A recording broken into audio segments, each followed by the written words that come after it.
BFM Business, Intégral Placement, idée de placement.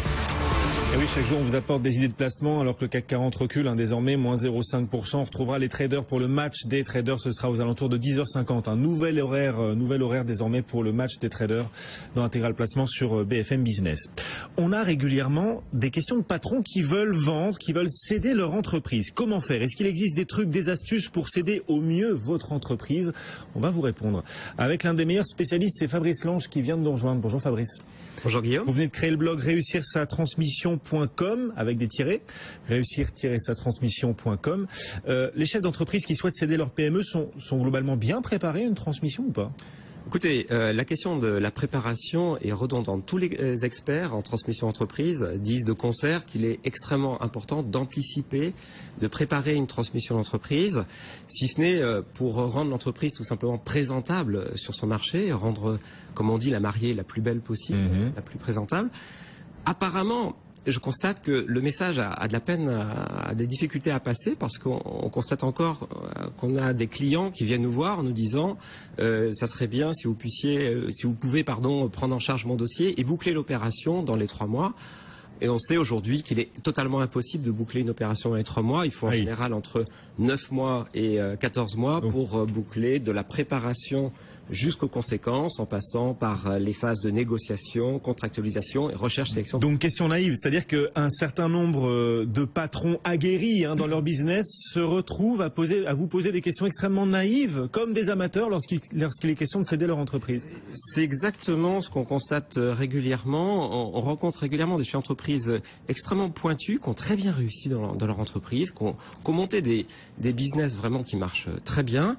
Ils ont été souvent extrêmement rigoureux lors de la création, c'est-à-dire qu'ils sont partis avec un business plan, ils ont réfléchi sur leur marché, ils ont analysé leur marché, par la suite ils ont mis en place des plans de développement, des plans stratégiques.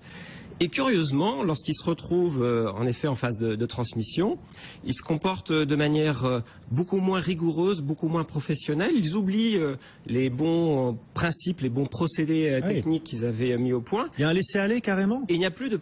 Ils définissent parce qu'ils sont usés, ils ont envie de céder leur entreprise et ils sont dans un laisser-aller psychologique qui fait qu'ils préparent mal cette transmission? Je crois qu'ils viennent nous contacter, nous ou d'autres experts, trop tard. C'est-à-dire que souvent, ils sont un peu fatigués, ils sont souvent en roue libre à ce moment-là. Et non plus l'énergie nécessaire pour aller jusqu'au bout. D'où ce que j'expliquais avant, certains qui viennent nous voir en disant ça serait bien que dans 3 mois je puisse quitter mon entreprise, ce qui n'est pas du tout réaliste. Et vous leur répondez tu rêves.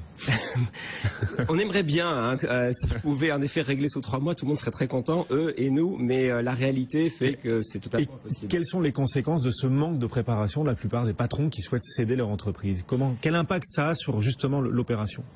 En fait, lorsqu'on ne peut pas préparer l'entreprise, le dirigeant et l'opération elle-même dans les meilleures conditions, on fait face à beaucoup de difficultés. Je crois qu'aujourd'hui, il est extrêmement important de faire une préparation du dirigeant lui-même. C'est quelque chose qu'il oublie. Souvent, il vient nous voir en disant voilà, j'ai décidé de transmettre. Faites ce qu'il faut pour boucler l'opération. Et souvent, nous, on revient en arrière, on leur dit mais est-ce que vous êtes vraiment prêts, vous, à transmettre? Quelle est la motivation? Quels sont les objectifs post-transmission de l'opération? Et assez curieusement, ils n'ont pas souvent bien réfléchi sur ces aspects-là. Ils n'ont pas réfléchi sur les conséquences de l'opération. L'aspect émotionnel est très fort parce que c'est un événement unique dans leur vie. Peut-être après la création d'entreprise, le deuxième événement le plus important. Et donc là aussi, ils perdent leurs moyens face à cela. Et donc, à l'absence de préparation, je crois que c'est dramatique malheureusement dans pas mal de cas. Alors du coup, c'est quoi les clés pour les patrons qui nous écoutent et qui souhaitent céder leur entreprise? Quelles sont les grandes clés, les grands outils absolument incontournables? Écoutez, je vois 3 choses, pour faire simple, en résumé, je vois 3 choses essentielles, à savoir la préparation du dirigeant, la préparation de l'entreprise et troisièmement, la préparation de l'opération elle-même, parce qu'il y a un certain nombre d'interventions techniques à effectuer sur l'opération. Alors, concernant le dirigeant, on en a parlé, mais j'aimerais approfondir sur l'aspect motivation. Je crois que dans la vie, comme dans les affaires, il est important d'avoir des objectifs de vie, des objectifs professionnels. Et on sait tous aujourd'hui que lorsqu'on n'a pas d'objectif, souvent on rencontre des difficultés et c'est une cause majeure d'échec dans toutes les opérations. Et c'est le cas en matière de transmission d'entreprise aussi. Si on ne sait pas ce qu'on va faire par la suite, on va faire face à beaucoup d'écueils, c'est-à-dire beaucoup de repreneurs ne vont pas tout simplement comprendre tout simplement pourquoi vous voulez transmettre. Et puis pour trouver des partenaires financiers, ça va être extrêmement compliqué parce que même ne comprennent pas la motivation. Ça crée un soupçon presque. Ça crée un soupçon. Ça crée un soupçon qui fait que j'aurai plus de mal à trouver des repreneurs véritablement intéressés et qui seront prêts surtout à mettre le prix. Dans leur tête, ils se disent à tout moment, ils peuvent faire machine arrière. À tout moment, jusqu'au closing, il peut décider finalement de stopper parce qu'il se rend compte finalement que c'est pas la solution idéale pour lui. Parfois, ils sont un peu fatigués, certains sont au bord du burn-out, et ils ont des difficultés de gestion en interne dans l'entreprise, et ils pensent que l'herbe est plus verte à côté. Certains nous disent même, je vais vendre pour racheter une entreprise, ce qui est complètement incroyable. Parfois dans le même secteur d'activité. Tout simplement, je n'arrive plus à gérer mon personnel, je n'arrive plus à gérer mes activités. Je pense que... Donc montrer absolument à ces futurs repreneurs que l'opération de cession de mon entreprise a du sens. Il y a un objectif, un véritable cap, sinon je crée un soupçon et j'aurai du mal à vendre mon entreprise au meilleur prix. C'est ce que j'appelle la prise de décision, elle est fondamentale. C'est-à-dire qu'on travaille de plus en plus, et je demande à mes consultants de travailler de plus en plus sur l'aspect prise de décision, parce qu'on s'est rendu compte qu'un certain nombre de clients eux-mêmes ne travaillaient pas en termes de diagnostic suffisamment sur cette prise de décision. Pour vendre mon entreprise au meilleur prix, je dois montrer qu'elle est en bonne santé aussi, la montrer sous son meilleur jour, ou il faut quand même aussi montrer les défauts de l'entreprise? Écoutez, je crois qu'il est extrêmement important de faire un diagnostic objectif de l'entreprise. Donc, en effet, bien identifier les forces, les qualités, les valeurs ajoutées de l'entreprise pour justifier d'une valorisation élevée de l'entreprise, mais aussi, de manière tout à fait sereine et là aussi objective, regarder, comme toute entreprise, les faiblesses. Et montrer à de futurs possibles repreneurs, montrer les faiblesses de l'entreprise. Il faut les présenter. Il ne faut surtout pas cacher les faiblesses. Il faut surtout les montrer, alors si possible aussi expliquer quelles solutions on a commencé à mettre en place ou on entend mettre en place de façon à proposer des véritables solutions aux repreneurs.